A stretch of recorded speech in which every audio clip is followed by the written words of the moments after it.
তিন দিন ধরে এই জায়গার মধ্যেই, এই জঙ্গলের মধ্যেই আমরা ভেড়া বকরি চড়াই।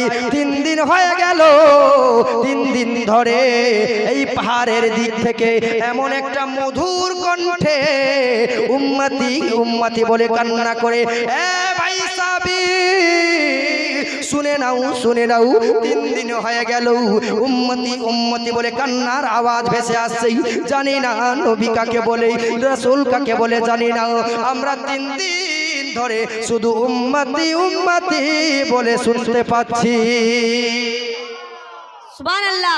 সাহাবীরা বুঝে ফেললেন আমাদের নবী ছাড়া কেউ হবে না। মা বোনেরা গভীর মনোযোগ, মা ফাতেমার জীবন শুনতে চেয়েছিলেন, ইনশাআল্লাহ শোনাবো। একটু এইদিকে আপনাদেরকে শুনিয়ে দিই। আল্লাহর নবীকে খোঁজার জন্য যখন সাহাবীরা চলে যাচ্ছেন, বাবা যেতে যেতে যেতে যেতে এবার আবার রাখালেরা ডেকে বলে, এ ভাই সাহাবী শুনে নাও, শুনে নাও। আল্লাহর নবীজি তুই জাহানের বাদশা কাকে বলে জানি না, তবে আমরা 2 জন রাখাল এই জায়গার মধ্যে 3 দিন ধরে ভেড়া বকরি চড়াই। 3 দিন হয়ে গেল আমাদের ভেড়া বকরি ঘাস পাতা খাই না। এত মার মেরেছি, এত মার মেরেছি।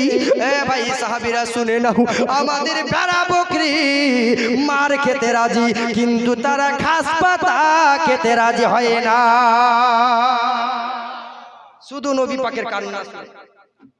আর আমরা এমন মুসলমান, আল্লাহর নবীকে রোজই কাঁদাই, আল্লাহর নবীকে সব সময় কাঁদাই। বাবা আমরা মুখের মধ্যে দাড়ি রাখি না, আল্লাহর নবীকে চোখের পানি ছেড়ে দিয়ে কাঁদাই। আল্লাহর নবীর শুয়ে মদিনায় রওজা পাকের মধ্যে উম্মতি উম্মতি বলে কান্না করে, আল্লাহ নবীজি তুই জাহানের বাদশা, সিজদায় পড়ে উম্মতি উম্মতি বলে কান্না করে। সাহাবী রাসূল 2 জন সাহাবী আবু বকর ওমর আল্লাহর নবীকে খোঁজার জন্য চলে যাচ্ছেন। একটা পাহাড়ের মধ্যে যখন চলে গেলেন, আবার নবীকে খুঁজে পাওয়া যায় নাই, আবার পাহাড়ের মধ্যে চলে গেলেন। এইভাবে 3টা পাহাড়ের উপরে যখন গেলেন, বাবা আল্লাহর নবী একটা গর্তের সামনে সিজদায় পড়ে উম্মতি উম্মতি বলে কান্না করে।